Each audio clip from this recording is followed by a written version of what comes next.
Hello and welcome to space infinite. और आज हम डिस्कस करने वाले हैं कि आखिर जब सोलर सिस्टम फॉर्म हुआ था उसके बाद से आज तक सोलर सिस्टम एक फ्लैट शेप में क्यों है। आखिर सारे प्लैनेट्स, हमारा सन, एस्ट्रॉइड्स, कॉमेट्स, हर चीज़ जो सोलर सिस्टम में प्रेजेंट है वो बेसिकली फ्लैट क्यों है, वो अलग अलग प्लेन्स पर क्यों नहीं है। सो फ्रेंड्स, इसकी स्टोरी स्टार्ट होती है हमारे सोलर सिस्टम के फॉर्मेशन से ही। हमारा सोलर सिस्टम करीब 4.5 बिलियन ईयर्स पहले फॉर्म हुआ था और उस टाइम हमारे सोलर सिस्टम की जगह राइट यहीं पे एक बहुत बड़ा क्लाउड था डस्ट और पार्टिकल्स का, बेसिकली डस्ट और क्लाउड्स का, जो कि अलग अलग एलिमेंट से फॉर्म हुए थे। तो ये जो क्लाउड था इसको बोला जाता है एक नेब्यूला। उस टाइम हमारा सन भी नहीं था यहाँ पे। और ये जो क्लाउड था वो करीब 12,000 एस्ट्रोनॉमिकल यूनिट्स तक फैला हुआ था। रेफरेंस के लिए 1 एस्ट्रोनॉमिकल यूनिट वो डिस्टेंस होती है जो अर्थ और सन के बीच में है। इसका मतलब ये क्लाउड करीब 12,000 एस्ट्रोनॉमिकल यूनिट्स में फैला हुआ था, यानी कि ये अर्थ और सन के बीच की डिस्टेंस से करीब 12,000 टाइम्स ज़्यादा वाइड था, ज़्यादा बड़ा था। तो आप सोच सकते हैं कि आखिर ये कितना बड़ा क्लाउड था। और यहीं इसी क्लाउड में इमेंस प्रेशर और हीट की वजह से, बेसिकली इसका रीजन है gravity, gravitational force, immense heat और प्रेशर की वजह से ये जो क्लाउड था वो कोलैप्स होने लगा। और इसी क्लाउड के सेंटर में कांस्टेंट प्रेशर और हीट की वजह से हाइड्रोजन और हीलियम कंबाइन होने लगे, फ्यूज होने लगे, जिसकी वजह से इवेंचुअली यहाँ पर एक हॉट रीजन बन गया, इमेंस हीट से भरा हुआ। और यही रीजन धीरे धीरे ग्रो होता गया एक स्टार में, जिसे आज हम सन कहते हैं। इवेंचुअली ये जो पार्टिकल्स थे या जो गैसेस थे ये स्पिन होने लगे इस ग्रेविटेशनल फोर्स की वजह से।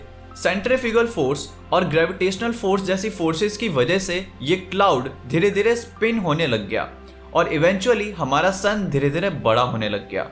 इस स्पिनिंग फोर्स की वजह से ये जो क्लाउड का स्फीयर था ये धीरे धीरे फ्लैट होने लग गया। इवेंचुअली ये इतना फ्लैट हो गया कि एक डिस्क शेप में फॉर्म हो गया, जिसको कहा जाता है प्रोटोप्लैनेटरी डिस्क। और जो बचा हुआ गैस और क्लाउड का मटेरियल था वो इवेंचुअली कंबाइन होकर अलग अलग प्लैनेट्स फॉर्म करने लग गया।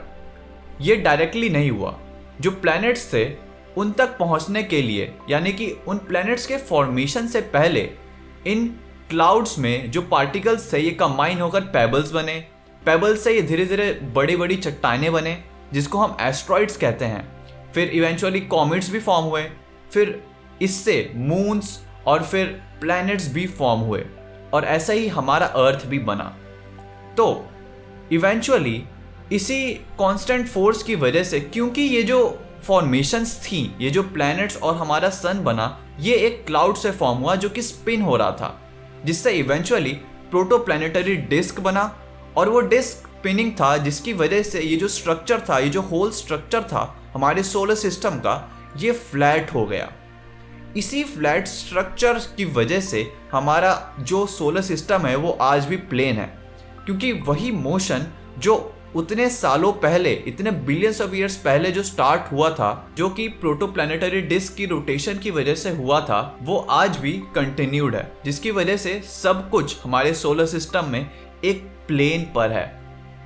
And that's the reason why कि हमारा सोलर सिस्टम आखिर प्लेन क्यों है, यानी कि सारे प्लैनेट्स एक प्लेन में क्यों हैं। सो गाइज, अगर आप इस एपिसोड को स्पॉटिफाई पर सुन रहे हैं तो make sure to follow space infinite. And if you are watching this on YouTube, make sure to like this video and comment down below कि आप कौन से और टॉपिक्स पर वीडियोस चाहते हैं। अगर वीडियो पसंद आई तो इसको लाइक कीजिए, शेयर कीजिए, और अगर आप चैनल पर नए हैं तो इसको सब्सक्राइब कीजिए। मैं आपके लिए ऐसे इंटरेस्टिंग स्पेस से रिलेटेड वीडियोस लाता रहता हूँ। तब तक देखते रहिए स्पेस इनफाइनाइट।